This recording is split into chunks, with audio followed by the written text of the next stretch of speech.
Thank you for joining me, Christopher and Eddie. Thanks for putting together this call. Christopher, we have a lot to talk about, but feel free. Do you want to go ahead and introduce yourself and your work real quick for us? Yeah, Chris Grosso. I am the CEO of Intersection. We are the largest independent out-of-home company focused on America's biggest cities. We work with cities, transit authorities, private districts, and airports to both bring a combination of consumer amenities, content and programming, and of course, data-driven out-of-home advertising to these locations. Wow, so you're a busy guy, and it sounds like you were with New York City, Chicago, maybe any of these other cities? Yeah, most of the major U.S. cities we're in. In New York, we operate with our partners the LinkNYC program, which is the largest street furniture program in the United States, where we've deployed 2,000 kiosks that have advertising, content, free Wi-Fi, cell phone charging, phone calling across the city. Well over 1 million people have used the free Wi-Fi over the years, over the last couple of years, as well as from a communications vehicle, we've got this tremendous reach. We reach about 80% of New Yorkers every week on the network. So New York City is obviously a key part of our business, but we also have a pretty big presence in Philadelphia with the Digital Street Network, and we work with SEPTA down there. We work with the CTA in Chicago, SFMTA in San Francisco, and a lot of the other major transit authorities in most of the major U.S. cities. Holy cow. So I know you might not have the numbers in front of you, that's okay, but in general terms, how many impressions per day, week, month are you getting just in NYC alone? Well, the New York number is huge. It's probably 2.5 billion per month. Wow. Given Geopath across the network, maybe 2 billion a month. It's a big number. Billion with a B, as Carl Sagan would say. Yeah. Billions. Yes. Billions and billions. Well, we reach 80% of New Yorkers, and I don't know where you're based, Daniel, but if you go to New York City, it's impossible not to see a bunch of links and the great content and advertising that's on them. Now, would you say this plays into kind of the smart city movement across the country? Yeah, for sure. I mean, I think we helped invent a lot of the smart city movement when we started Intersection. I think Intersection was created through this partnership of Titan, which is a municipal advertising company, and Control Group, which was a digital innovation firm. Those two companies came together to win the contest to take over the payphone business in New York City. So New York City said, hey, someone come reinvent the payphone. The two companies came together before I got here. And created Link, which was really to replace the payphone in New York City with what is the 21st century version of the payphone. And it's things like free Wi-Fi, it's things like, cell phone charging. It's also make a phone call, but then it's real-time information and paid for by advertising. And you think about smart cities, it's been hard to get like big successful smart city programs that actually pay for themselves. And I think, Link is an example of one that's been, successful from a consumer perspective and self-sustaining. And can I just say what I love about your story just now? And this is the thing we've heard from our friends in the taxi industry, so many industries. This new technology, people were saying the sky is falling. You're getting rid of these iconic payphones. No. We're making it better. Technology is adding value for everybody involved. It's not taking something away. It's adding something. Well, right. And it's surprising, the biggest story we had last year in the company was when we took the last payphone out because they were still around. And, it's amazing people were still using payphones. Even when I got here, we had the people were still using the payphones. So you need to replace that.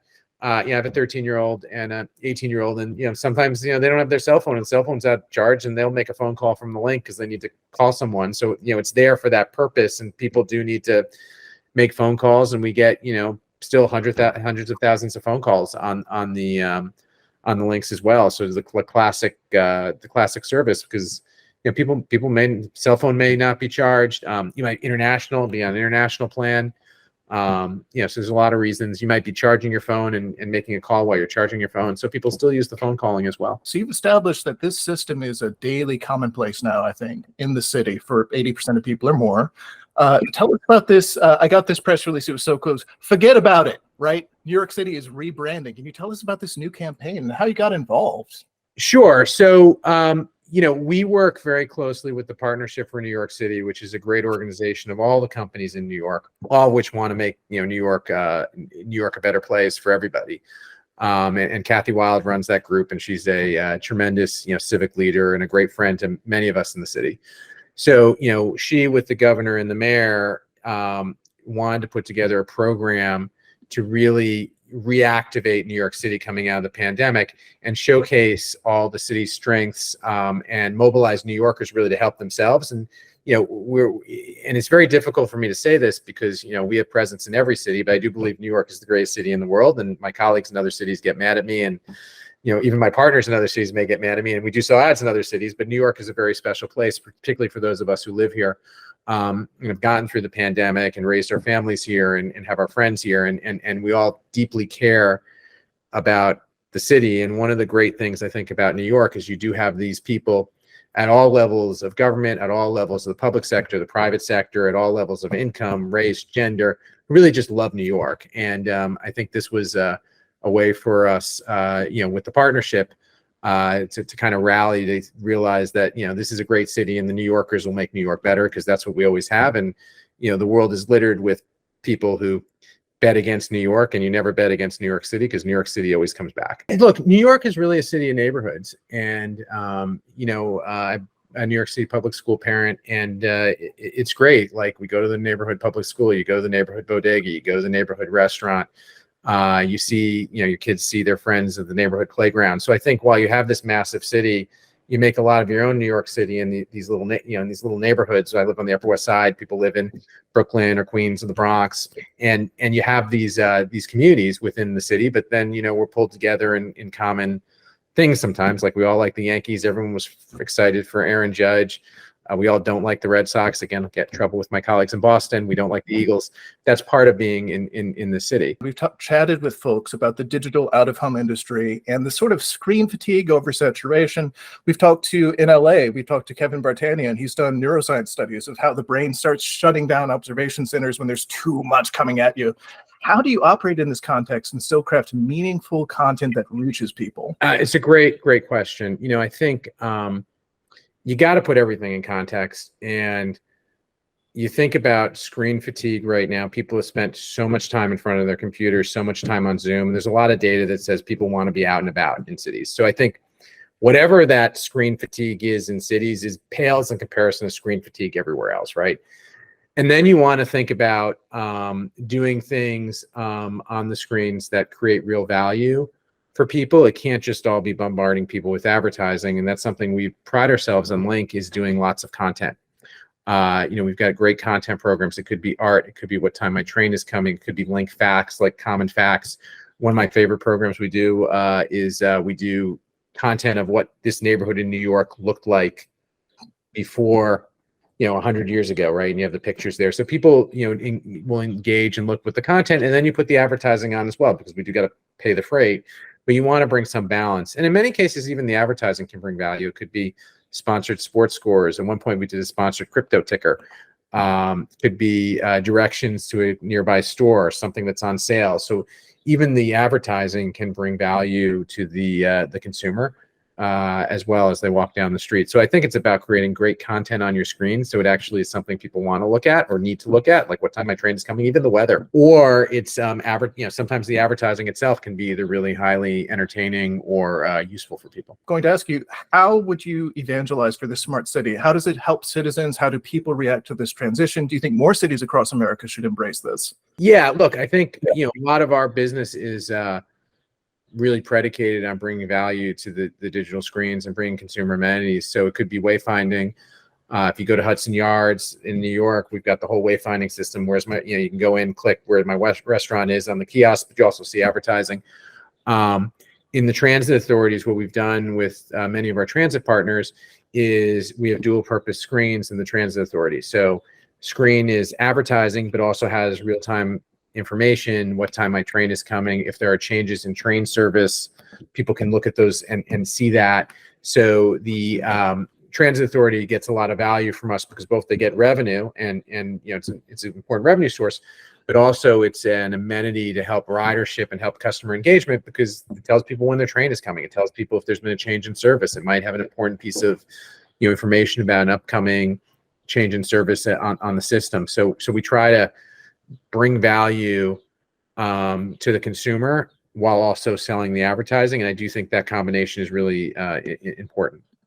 So it sounds like there's almost a cost recovery element too, where you can get that advertising revenue as an additional stream. And I've heard a lot of cities, talking about, hey, we'd like to do it, but it sounds really expensive. But it sounds like they're missing out on that side of the picture. Can you talk a little bit more about that? Well, look, I think you have to make the numbers pencil out, and I think you've got to have projects that make sense. And in some cases, the amenities make sense with digital. In some cases, they may not require digital. So I know we have programs with, for instance, the city of Philadelphia, where we have digital signs on the side of bus shelters. We also have just plain bus shelters, and we front the capital for that because people need bus shelters. And the static signs work very well from advertising as well. But what we will do is we will use digital data to help inform what's going on those static signs. So even if it's not a digital sign, you still can, look at the sign and get some data digitally, because we, for instance, in a privacy effective way, understand, based on third-party device data who might be near the sign. We use the geopath ratings to rate the sign, which is all based on digital data. So we can still get that kind of digital measurement while using a static sign. Privacy is really important, right? Because you're working in public space. So there's a few things on the privacy side that are non-negotiable. One is that you shouldn't be targeting people with public space advertising in public space. Like the Minority Report, like, "Hi, Chris," when you walk by the sign, that is completely not allowed. You should not ever do that. I think that's very important. The second thing that's also important is, while you shouldn't be like putting up devices to like sniff out what people are doing around the sign. You don't need to do that, and you probably shouldn't be doing that. What you should be doing is partnering with privacy-friendly data sources that, in privacy-friendly way, are looking at what's going on with devices across the device grid. Don't necessarily know what the individuals are, just know that they're pings, and that's available that's available in privacy-friendly ways on people's cell phone devices that are being collected with people's affirmative permission. So you got to do this in a privacy-friendly way.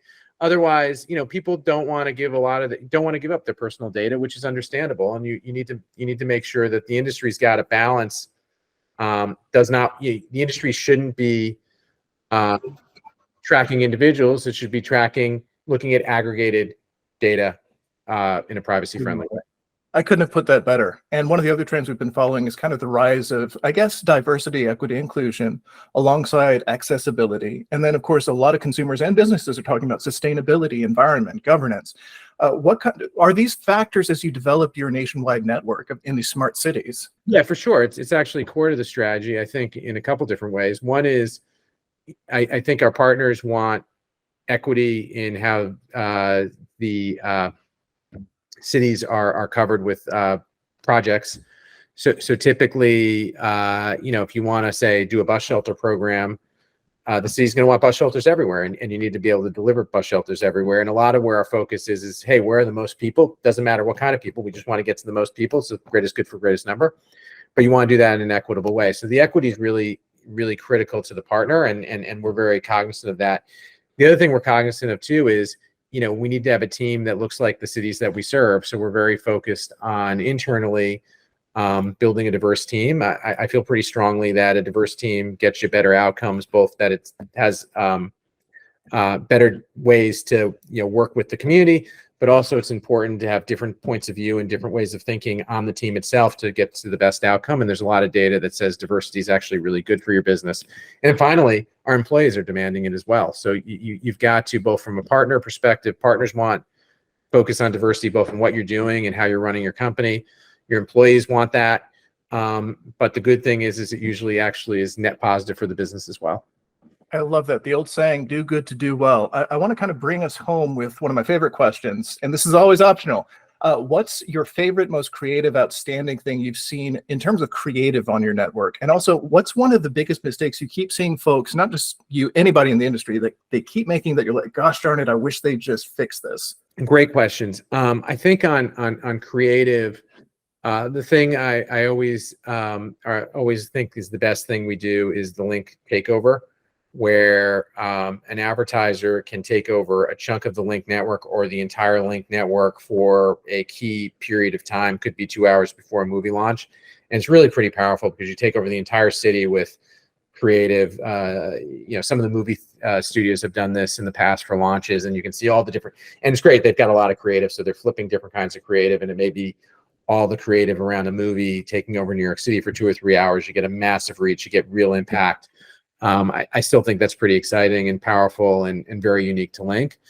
In terms of stuff I wish folks didn't do as much of, I think it's really important for the industry to balance, think carefully about deployment and how big these digital networks should be, because I think it's great to have big digital networks, but at a certain point in time, overbuilding these networks is not good from a business perspective, and you want them to be at the right size so that the economics work and you don't overly clutter the environment. You got to be able to, when you're putting in a digital network, you got to make sure you're delivering value for the consumers, and you got to make sure that you're generating revenue to pay for it. And honestly, you put too many of these in, it hits diminishing returns. I think that's really important. And the other thing I think is really important is that as an industry, we need to collectively get to a point that everyone's working off of audited metrics from Geopath or some other audited source. But I think it's really important that everyone's using audited data. Start with audited numbers, right? So everyone's looking that you're looking at a common currency. So an impression is an impression is an impression, and we can all point to everyone's being measured on the same third-party sources. Did you have any other burning thoughts you wanted to share? No, I really do appreciate the time. I appreciate what you guys are doing for the industry and all of your coverage. So thank you for that.